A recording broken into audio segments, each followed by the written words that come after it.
The Union Aerospace Corporation is the largest corporate entity in existence. Situation on level 1. Focused on weapon and defense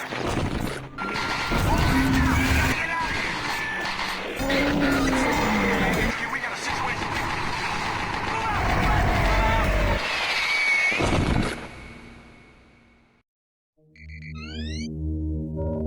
Incoming transport detected.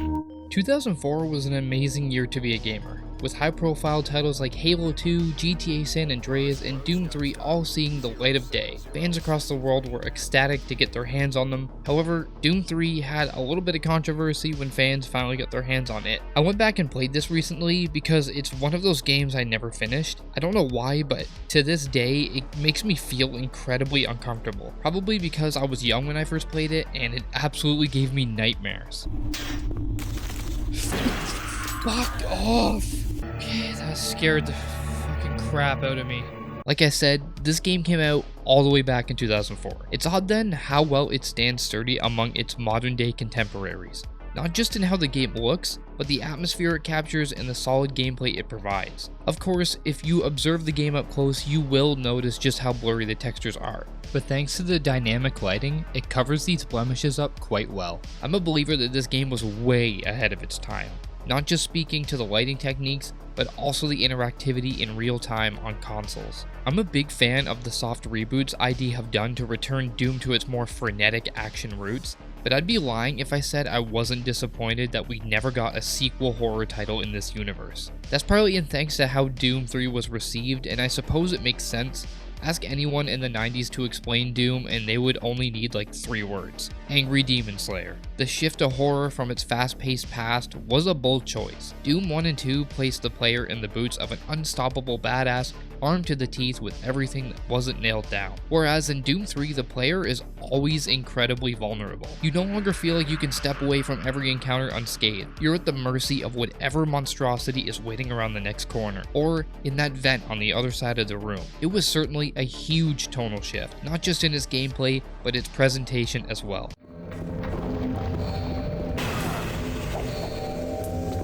Doom 3 opted for a more claustrophobic corridor horror shooter experience, with a heavier emphasis on story. This is something that the other titles are missing. Due to their over-the-top action nature, they didn't really need a narrative. An entirely new engine was developed for this game, suitably dubbed the ID Tech Engine 4. Whoever created this deserves a goddamn award because it was an incredible feat for its time. No, seriously, whoever worked on this, I hope they got a raise. Being able to have a dynamic lighting system helps the general feeling of unease and terror tremendously. The physics and interactivity in the world really help with the immersion, of which this game has no shortage of. I really love that all the menus, consoles, and datapads are interactable in real time without having to pause the game. This only serves to keep the emphasis of danger prevalent. If you're someone who loves horror games as much as I do, then you know how important sound design is in these types of games, and thankfully it's pretty stellar here. Monsters all have their fitting, horrifying screeches, and the harsh metal environment has noticeable mechanical depth, and unsettling voices in the dark all help make you feel like you want to go sleep with your parents for the night.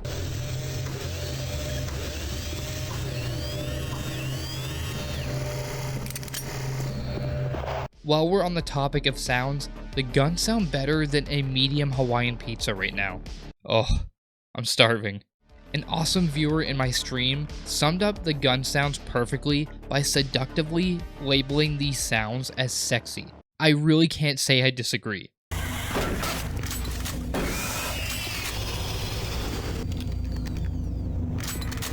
I mentioned before that this game ties a narrative around its 8 to 9 hour campaign. You play as a nameless space marine sent to Mars after another nameless space marine died during an operation. Turns out that the Union Aerospace Corporation has been dabbling in teleportation and accidentally opened a portal to hell. The devil is real. I know. I built his cage. I'm getting abnormal. Once the invasion of hell takes hold of the Mars base, our nameless protagonist is tasked with various objectives spanning across Mars City that all coincide with you taking on the legions of hell to close the portal and stop the invasion before any of them can make it to Earth. Now, it's pretty basic, I know, but the real meat and potatoes are in the abundance of datapads that you will come across. If the player wishes to read them and listen to them, you can get a lot of insight into the world and how it operated before it all went to hell. Quite literally. Audio log of maintenance technician Adam Bernache, dated November 10th, 2145. Listening to these audio logs and reading their emails on your datapad can also reveal codes for many of the storage cabinets along the way. These will hold valuable resources like health, ammo, and armor. Now, one of my favorite aspects of horror games is how well some of them pull off their world building and immersion. This is so important to me.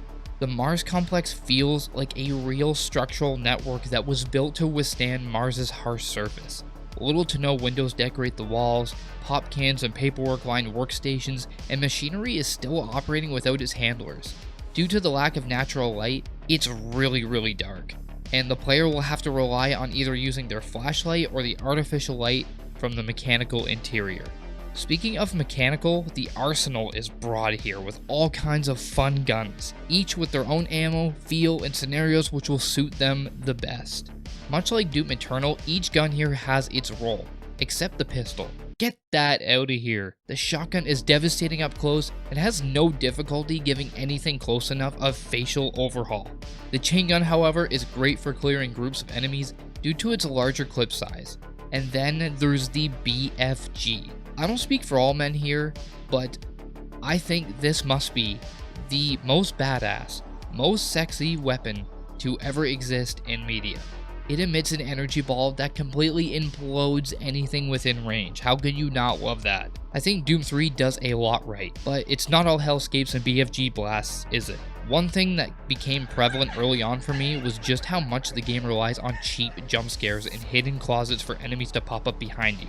I know that this was meant to keep you on edge, but at a certain point it gets really annoying because they pulled this out of their ass every 20 minutes. Later on in the game, it could be as few and far between as every 2 minutes. No! Freak you douche! I like scares as much as the next, but when health is lost at the expense of a scare that you can't escape, it really subtracts from the experience. Another big issue I took away from my experience was just how cheap the demonic Marines are. Although they're using the same arsenal as the player, none of their guns seem to function as they do for you. For instance, they can fire the shotgun automatically instead of having to pump it after each shot. How could you shoot 3 back to back? It doesn't help that getting shot pushes you back a bit, making it difficult to really close that gap between you and them. In addition, encounters pretty much play out the same after a while. You'll walk into a room, demons will spawn, you'll kill them, rinse and repeat. This is helped by how generous this game is with its introduction of new enemies. Though most of them act similar for the most part, the later game areas increase difficulty by putting more and more enemies in each encounter instead of creating unique challenge. Bosses, while aesthetically varied from one another, boil down to really just doling out as much damage as possible to kill them. I also noticed that while using certain guns, hit detection would be a bit hit or miss occasionally. The shotgun, by example, is pretty much a one-hit kill on common enemies like imps and marines, but there were a few times where a blast to the face didn't kill it. This could be because of the spread or maybe my angle which I was shooting from, but when enemies take off a decent sized portion of health with every hit, you really feel that miss. I think 2004 was a remarkable year for gaming, especially with the strides in technology that a lot of these games presented. Though this game has its cons, it's undeniable how well Doom 3 accomplished what it set out to do. It captures the feeling of hopelessness and claustrophobia extraordinarily well. It may not be perfect, but nothing ever is, of course. If I had it my way, we would have another Doom horror game. Fingers crossed that we still do get one, but we can't all have what we want, can we? A man can dream. Thank you all for watching. I will need full access, Dr. Petruka, Delta included. I won't have any difficulties doing that, will I? Only if you get lost, Swan. Just stay out of my way. Amazing things will happen here soon. You just wait.